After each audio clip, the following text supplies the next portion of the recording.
बिस्मिल्लाहिर्रहमानिर्रहीम। अस्सलाम अलैकुम। मैं हूं उर्सलान वकार और आप देख रहे हैं मेरा यूट्यूब चैनल तारीख का आईना।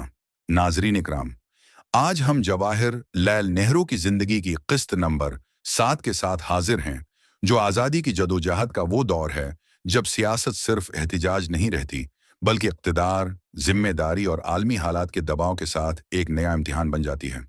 1937 के सूबाई इंतखाबात हिंदुस्तानी सियासत में एक अहम मोड़ साबित हुए।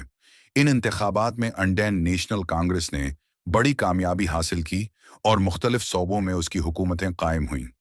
जवाहरलाल नेहरू के लिए ये मरहला गैर मामूली अहमियत रखता था, क्योंकि अब पहली बार आज़ादी की तहरीक को अमली हकमरानी का तजर्बा हासिल हो रहा था।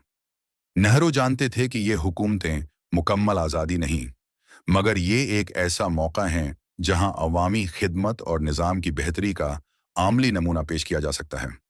कांग्रेसी वजारतों के क़याम के बाद नेहरू ने वाज़ेह किया कि इक़्तिदार का मकसद अंग्रेज़ की नकल नहीं, बल्कि अवामी भलाई है। उन्होंने तालीम, सेहत, किसानों के हुकूक और शहरी आज़ादियों पर जोर दिया, मगर साथ ही उन्हें उस हकीकत का भी सामना करना पड़ा कि बरतानवी राज की आईनी पाबंदियां उन हुकूमतों के हाथ बांधे हुए हैं। ये तजर्बा नेहरू के लिए एक तल्ख सबक था कि जब तक मुकम्मल खुद मख्तारी हासिल ना हो, हकीकी तब्दीली मुमकिन नहीं। इसी दौरान फ़रका वाराना सियासत ने भी जोर पकड़ना शुरू कर दिया। मुस्लिम लीग अपने सियासी मुतालबात को एक अलग समत में ले जा रही थी और हिंदू मुसलम कशीदगी बढ़ती जा रही थी। जवाहरलाल नेहरू इस तकसीम से सख्त परेशान थे।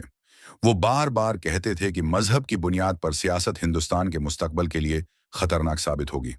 उनकी ख्वाहिश थी कि हिंदुस्तान एक सेकुलर 1939 में दूसरी जंग अजीम का आगाज हुआ तो हिंदुस्तानी सियासत एक नए बहरान में दाखिल हो गई।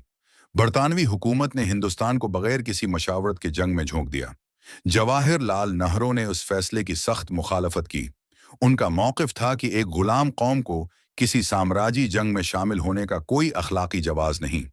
इसी एहतिजाज के तौर पर कांग्रेसी वजारतों ने इस्ताफ़ी दे दिया, जो एक जरातमंदाना मगर मुश्किल फैसला था।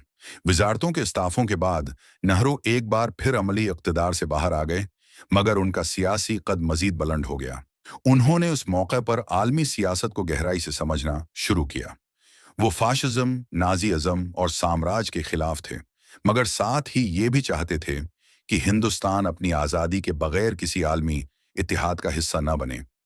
ये मुतवाज़िन सोच नेहरू को दूसरे रहनुमाओं से मुमताज़ करती थी।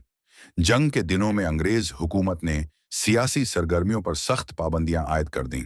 नेहरू को कई बार गिरफ्तार किया गया और तवील इरसा जेल में रखा गया।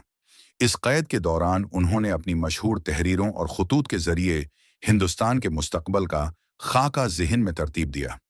वो एक ऐसे हिंदुस्तान का तसव्वुर कर रहे थे जो जदीद, साइंसी, खुददार और समाजी इंसाफ पर कायम हो। ये किस्त हमें दिखाती है कि जवाहर लाल नेहरू की जदोजहद अब सिर्फ आज़ादी हासिल करने तक महदूद नहीं रही थी, बल्कि वो आज़ादी के बाद के हिंदुस्तान की मनसूबाबंदी भी कर रहे थे। इंतखाबात, वजारतें, जंग अजीम और फ़रका वाराना सियासत, ये सब तजुर्बात उनकी क़ियादत को मज़ीद संजीदा, हकीकत पसंद और दौरानदेश बना रहे थे। आज़ादी अब करीब नज़र आ रही थी, मगर उसके साथ नए ख़तरात और चैलेंज भी वाज़ेह हो चुके थे।